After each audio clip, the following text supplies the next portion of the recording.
अपन channel SCS Mithila के करू subscribe और बेल बटन जरूर दबा दिया ताकि हर खबर सबसे पहले पहुंचा अहां तक। एवं बेता के अयाची नगर में नवा संकीर्तन के आयोजन विपिन पाठक के देखरेख में शुरू भेल। भाजपा के वरिष्ठ नेता विपिन पाठक के देखरेख में बेता के अयाची नगर में 9 दिन तक चले वाला नवा संकीर्तन के आयोजन भेल। एहि दौरान 9 दिन तक नाम धुन के पाठ है। एहि मौका पर विपिन पाठक कहलन जे लोकसभा चुनाव शांतिपूर्ण ढंग से संपन्न हुआ और जन कल्याण के लेल ई नवा यज्ञ कयल जा रहल अछि।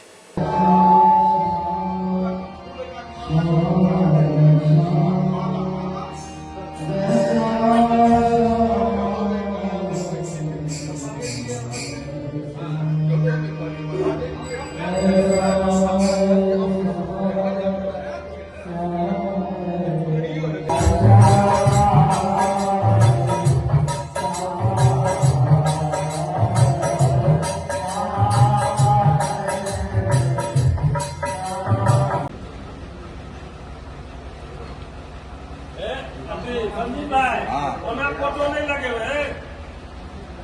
अभी नहीं चलता है। उनको आवाज दो तो हम फोटो लगे। अच्छा उनको बजा दिया। हाँ।